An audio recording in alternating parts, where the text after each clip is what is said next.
हां, ताईंच्या बरोबर आम्ही बऱ्याच वेळा सातत्यानं चर्चा केली. ताईंचं आमच्या असं म्हणणं असतं, रुपाली ताईंचं असं म्हणणं असतं, की रडायचं नाही, लढायचं. म्हणून आम्ही इथे लढत राहिलो आणि आम्ही अशा छोट्या-मोठ्या तक्रारी तिथे करायला नको असं वाटलं. परंतु परवा दिवशी असं झालं, की शिवस्वराज्य यात्रा या ठिकाणी प्रदेशचा कार्यक्रम होता, या नवी मुंबईमध्ये आलेली होती. त्या कार्यक्रमासाठी मी जिल्हाध्यक्षांच्या बरोबर उभा राहिल्यानंतर त्यांनी जिल्हाध्यक्षांनी अक्षरशः सगळ्यांच्या समोर माझा अपमान केला, की तू इथे ह्या ठिकाणी माझ्या बाजूला उभं राहायचं नाही, त्या बाजूला जाऊन उभा राहा.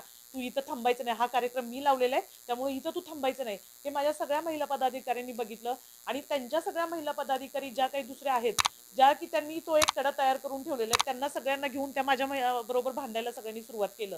मग नंतर माझ्या महिला पदाधिकाऱ्यांनी त्यांना उत्तर दिलं. मग असं जर होणार असेल, तर मग इथं अध्यक्षपदावरती राहून काम करण्याचा काही उपयोगच राहत नाहीये ना. आता मी रुपालीताई चाकणकरांच्या बरोबर बोलले, की ताई मला असं वाटतं, की मला आमची भूमिका तुमच्या बरोबर, कारण महिला पदाधिकाऱ्यांचं सारखं मत होतं, की आपण रुपालीताई चाकणकरांना भेटूया, अजितदादांना भेटूया आणि जो आपल्यावरती अन्याय होतोय ते सांगूया. परंतु ताईंचं काही ना काहीतरी कारणाने नेहमी बिझी असतात. असं असल्या कारणाने मी त्यांना सतत सांगायचे, की आपण थांबा जरा, आपण बोलूया ताईंच्या बरोबर.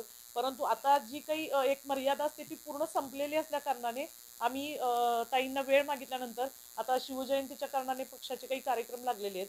तोपर्यंत 20 तारखेपर्यंत 19-20 तारखेपर्यंत इथं कुणीही वरिष्ठ नेते नाहीत, प्रदेश अध्यक्ष नाही आहेत, अजितदादा नाही आहेत या ठिकाणी आणि रुपालीताई पण नाही आहेत.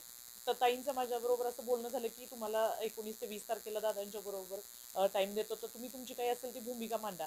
परंतु माझ्या महिला पदाधिकाऱ्यांचं असं म्हणणं होतं, की आपण ताई एकदा सगळ्यांना सांगूया, की इथं आपल्याला सातत्यानं जो त्रास होतोय तो आपल्याला एकदा बोललं पाहिजे. म्हणून आज मी तुम्हाला सगळ्यांना या ठिकाणी सांगत आहे, की जिल्हा अध्यक्ष अतिशय एक लॉबिंग तयार करतायत.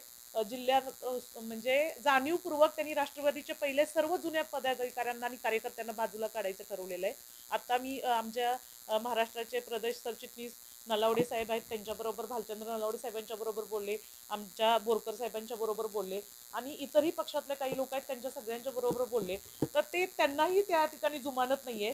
तर मग ही भूमिका मला दादांच्या पर्यंत मांडणं गरजेचं आहे. तर आम्ही 20 तारखेला जर दादांचा टाइम भेटला तर आम्ही 20 तारखेपर्यंत ताईंशी बोलून आणि आम्ही राजीनामे त्यावेळेस तिथं सगळ्याजणी पदाधिकारी तिथे देतो.